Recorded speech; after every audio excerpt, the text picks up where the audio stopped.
Welcome to the Regulating AI podcast. Join host Sanjay Puri as he explores the dynamic and developing world of artificial intelligence governance. Each episode features deep dives with global leaders at the forefront of regulating AI responsibly, tackling the challenges using AI can bring about head-on and enabling balance without hindering innovation. Welcome to the Regulating AI podcast. Artificial intelligence, AI, stands at the forefront of technological evolution, with experts predicting that it could add trillions of dollars to our GDP, but it could also negatively impact our workforce and national security. So how do we regulate it without stifling innovation? Our podcast features insights from various perspectives. We have had industry leaders, we have had government officials, we have had leaders of advocacy groups, and together they try to address pivotal questions that are needed to create practical legislation. I'm very excited to have Steve Mills with us today. He's the Global Chief AI Ethics Officer for Boston Consulting Group. He's also their Global AI Lead for Public Sector and a recognized expert for responsible AI. I invited him on this show as we want to have many voices that can create practical legislation. And having a voice from a consulting giant that's working with industry is very important. Welcome, Steve. It's an absolute pleasure to have you on the Regulating AI podcast. Thanks so much for having me. Great to be here. Great. So, Steve, let's just jump into it. How can AI legislation balance, the need for innovation, which obviously is driving this sector, with making sure that we have ethical and responsible AI in the development? Yeah, the way I think about this, as you start thinking about kind of the interplay between regulation, which is effectively a type of guardrail, and innovation, clear guardrails can actually be accelerators of innovation. The biggest thing that slows it is uncertainty.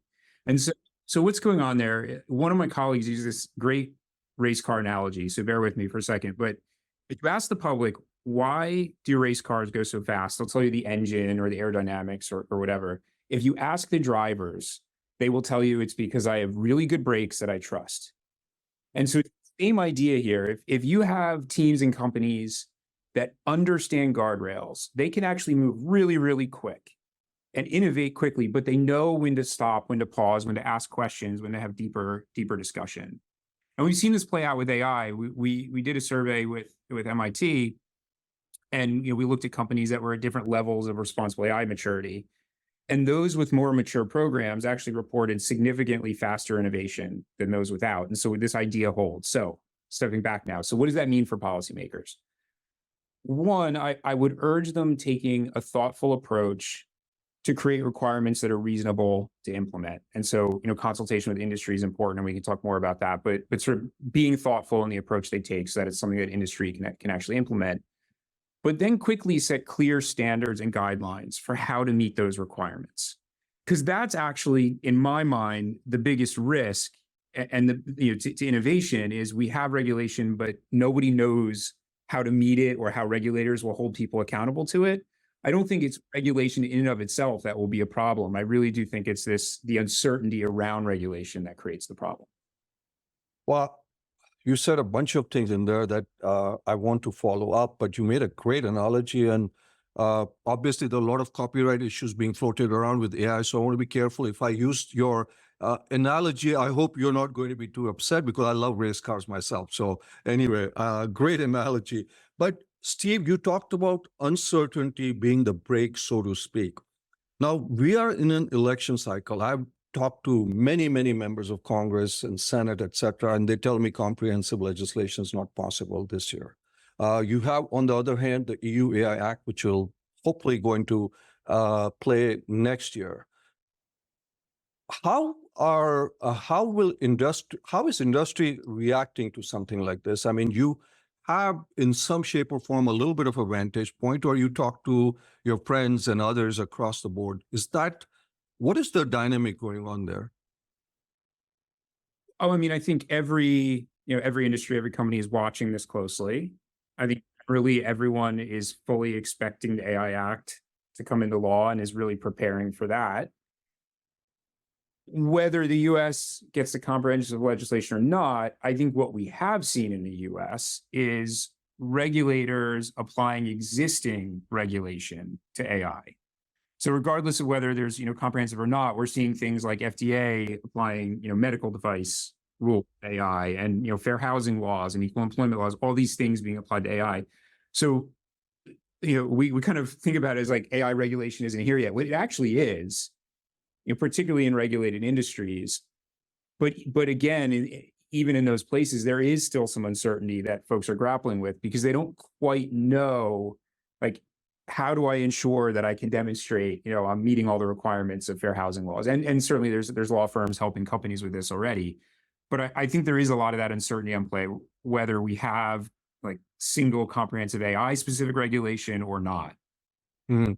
So just to carry that forward, would you recommend sector-wise regulation or just across the board regulation, Steve? What is your perspective? Some people have said, hey, every sector is different. There's some very critical sectors, some maybe not as critical sectors. What is your thought on that? I do see the need for some sector specific regulation because there are unique considerations. If you think about healthcare versus employment versus marketing, right? Very different requirements and concerns that would span those. But I'm kind of the mind that we shouldn't create regulation just to create regulation. And so if there's existing regulatory regimes that'll work, you should apply those. And I mean, that's the guidance the White House put out several years ago. First, look at what's already out there. Do we need to modify what's out there to fill gaps? And then say, okay, do we need a broad cross-industry, cross-cutting regulation? So in the end, I suspect it will be a both. I just think we can do it in a smart way that we're not just layering on more and more and more regulation, but we're taking what we have and building upon it, if that makes sense. Yeah. So just last point to carry forward on what you just said. Some of our guests have come in on the show from the government, outside, said, we need a separate regulatory body like the IAEA or something like that. What is your thought? Do we need a separate agency or regulatory body, or do we think we already have all those mechanisms in place? I'm always torn with this question because I do see a lot of value in such a thing, in international coordination and consistent, harmonized standards, and the list goes on and on. That said, it would take years to get something like that put in place. And this is a now problem. And I just don't think we can operate in regulatory uncertainty for years more. I don't think it's what the public wants. I don't think it's practical. So as much as I think in many ways it's a great idea, I also think it's a bit of an impractical idea. Now, maybe we can get there eventually, but in the interim, we need a solution that will work. Whether that's taking existing, data privacy regulators and, in some nations and give them this charge, whether it's, splitting it across the domain specific, like I think all that has to be thought out. But I guess to me, the single most helpful thing is sort of consistency, knowing who's going to do it. That's clear to everyone. We all know who has final say and how we're actually going to implement the regulations we have. So, Steve, one thing I gather coming from you is you would like consistency, certainty, because the opposite of that really hurts everybody. Yeah. AI is a technology that is evolving dramatically. So when you start, let's say, even last year, large language models, then you now have agents, then you have multimodal. I mean, now in the past week, we've had all kinds of news coming out that AGI could be coming in relatively soon. Relative is a very different word. How does Washington or whatever, Cap Russell, et cetera, build policy that can keep pace with the dramatic evolution of this technology? I mean, yeah, it's a great question. And I think there's sort of the two philosophical approaches we're seeing, in Europe, very much thinking about, the people developing the models and how do we ensure that they're putting in place the right procedures to ensure that it's done in a sort of responsible way, consistent with public good values, societal norms, et cetera. I think the US, generally speaking, is taking more of an outcomes-based approach to say, we're going to look at the outcomes of these systems, and if they cause disparate impact or harms in some way, then we're going to regulate that in essence. I actually think both can work. It's just, again, if you think about what I said, it's focusing on the approach to how we build things, what we disclose, how we disclose it, the outcomes of the systems. It's not tied to the technology specifically. So I think I'm not saying it's perfect, but I think we're getting to an actually reasonably good place that to some extent will be insulated from technology developments. Now, that's not to say we're not going to have to evolve regulations over time. I think that's just the reality. I mean, even at corporate levels, I talk to companies about how, this is not, when you set your AI policy, it's not like other policies that you set it once and look at it in a decade. You might have to revisit it relatively frequently. I think regulation will to some extent be the same. I think it's important that there's a clear process by which that will be done, with the right consultations, et cetera. And it's done in a bit of a predictable way. So folks understand it's coming. They know the requirements. It's not the regulation specifically. It's more the standards we're going to be held to related to the regulation. And I think you can evolve the regulation, but while still being clear on, okay, what does it mean? How are we going to know that you're complying with this regulation? Just to follow on, because you are obviously an optimistic in terms of that our regulations are going to keep evolving, etc. A lot of members of Congress are not, and we don't expect members of Congress to have an AI degree. Now, there are a couple of them who do, but they are not. Is that a concern that maybe we have this transformative technology, we are building regulations, but we need to also have a knowledge and awareness of something like this? I think that's a great point, and this is where a lot of the discussion around needing a dedicated regulatory agency comes to play, because then you have a source of expertise. I think it's incumbent upon us to make sure we're building that expertise within governments so that you have senior folks across government that understand AI, the unique risks, the unique benefits, all those aspects, to give a source of expertise that regulators, policymakers can tap into. I also think realistically, consultation with industry is important. I do see that as something that's important. Now, it needs to be done in a thoughtful way. It needs to be maintain independence, et cetera. But speaking to the companies, both building the core technology, but also implementing the operational use cases is important. It's important to build that level of understanding of what does that look like? How is that done? Also to build an understanding of what is the regulatory burden we could create so that you're making an informed decision. The decision may be that added burden is worth it, but it's just important to understand and be able to have a sense of, as we put the regulations in place, what happens, how are these companies going to handle it? Yeah, great point. Steve, I'm going to have you wear your, responsible AI global leader hat, if it's okay with you. From your standpoint, what ethical considerations do you believe are most crucial when you're deploying some of these AI technologies? Yeah. Well, so I'll start and say, what do I think it means to have, a system be responsible? And I think about 4 dimensions. There's having it be trustworthy. And what I mean is, it produces accurate, complete, factually correct, reliable outputs. So that's 1. 2, that it's harmless, meaning, respects individual rights, social norms, guards against harms to individuals, to society. To be clear, driving harm to complete zero is aspirational. So I use the term harmless cautiously, but that's the aspiration, obviously. It needs to be secure, both in terms of data leakage, in terms of malicious actors, and then legal, of course. So that's kind of when I think about a responsible system, that's the scope.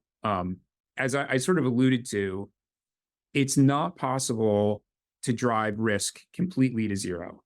Now, we get it very, very low, of course, with the right testing and everything else. But if you think about, for example, Gen AI and the point you made earlier, we continue to discover new capabilities in this system, both good and malicious cases. And so to say we can get zero risk is just not true. So if that's all the different considerations we need to think about, to me, what's imperative is companies are having a dialogue to say, is the benefit of deploying this system worth, the residual risk, whatever, and understand what do we believe the residual risk is, how bad is it? In some cases, you might find that the answer is yes. In others, it'll lead to a discussion to say, no, actually, no, yeah, there's a little bit of business benefit here, but we could potentially create harm for customers and it's not worth it. I think that's a different kind of a dialogue than a lot of organizations have had in the past, but that's how you get to this outcome I think we're hoping for. Yeah. So following up on that, what regulatory measures do you think need to be in place to make sure that we address bias, fairness, and also equity for different socioeconomic groups in these systems? Steve? Well, I mean, I think at the core, there's look at the input data of these systems, look at the output of these systems, and evaluate for bias and fairness issues. Like that's sort of well understood. Obviously, that should happen. I would say, though, also we need to look at how the systems are designed, and then how we're taking the outputs of those systems and integrating them into decision processes or business processes. So what I mean by how the system's designed, the point, I guess, to step back for saying, the point I'm making is bias can be introduced in sort of full value chain. I think we tend to focus on the data, on the algorithm. But if you think about how you're designing a system, are you creating it in a way that only certain subsets of the population have access to it in the first place? If you think about, say, something like smartphone, we know that certain socioeconomic groups have lower rates of smartphone ownership than others. And so you have to think about how are we designing the system and making sure that it's actually accessible, that the full population is reaping the benefits. And then on the other end, as you take the outputs and then action it, we can do all these things to create fair outcomes. But if then there's a human taking that and introducing human bias on top of it, that just is problematic. And so there's a whole piece around user training and awareness of these issues. And so, I guess that's, as I'm thinking about it, that's what needs to happen if we really want to try to get to a place where, for a given system, we're thinking about bias fairness. Yeah.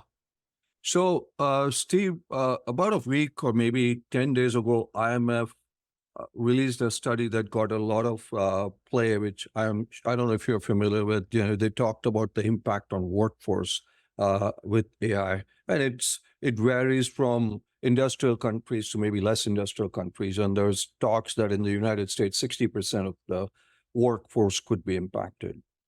Now, the Biden executive order also talks about the urgent need to bring in the AI talent, whether it's globally or reskilling, et cetera.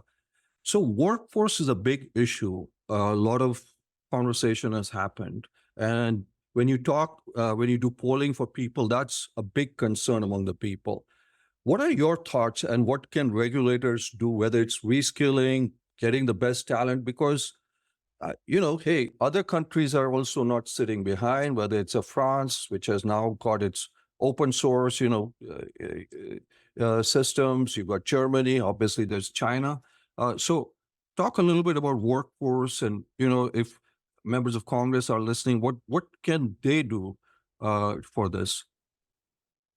Yeah, I mean, in my mind, there's, I guess, two big key issues that we need to think about. One is exactly what you said, which is AI literacy, upskilling and reskilling, exposure to technology early, STEM education, all these things. From sort of a policymaker's perspective, is making sure we're funding these things and making sure we're doing it in such a way that all groups have access to these. So, and I think this starts very young. So, we believe in a future in which critical for our personal economic success is our ability to work effectively with, like, an AI co-pilot. Folks that interact with that technology generally, but that technology from a young age, are obviously going to be inherently advantaged. And then, to the point I made earlier, we know that there's, disparate access to those technologies. So we need to start addressing those issues now, right from the youngest level. So there's a whole sort of educational component. There's the reskilling, upskilling piece of, making sure that as we see populations impacted, we're giving them skills, not just to get another job, but to actually, ideally help them get jobs in AI or, technology jobs, or, we're doing it in such a way that we're not just sort of moving people from one displaced career to another displaced career. And maybe the last thing I would say is ensuring that the people developing AI are educated on these issues, that are thoughtful about these issues, because they're making these design decisions. They're weighing, should we or should we not build these systems, to be thinking about, not simply, oh, is this going to create a lot of efficiency, but what's going to be the impact on the workforce and what should we do about that, and drive a bigger discussion within companies about it. I think that becomes extraordinarily important. And if from a policy perspective, we're also making sure that, the research dollars, the research infrastructure is getting in the hands of, historically underrepresented institutions, that will have a profound impact on kind of the AI builder community as well. I think you made a great point where the builders of the system also should be thinking the impact. And we have builders of some of these systems coming in. I'll be asking them that question for you, Steve. Steve, big conversation which kind of relates to monopoly about open systems, closed systems, and also, there's two camps. Also, the worry that, like social media, this should not get consolidated in their hands. And I've talked to members of Congress, and they're very worried it should not be the magnificent seven, so to speak, that this gets in. What are your thoughts? Open source, monopolies, etc.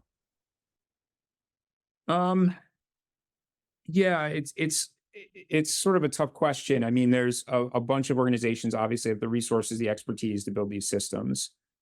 I think the best thing we can do is ensure, to sort of the point I made a minute ago, that we're providing the computational infrastructure, everything else, to a broad set of research organizations, so that the ability to develop these models is not held only within a small group, but it can be developed more broadly. Now, there's a lot of challenges around open source. We're still sorting a lot of that out. There's all these questions about IP rights. It's so hard to kind of land in a definitive place.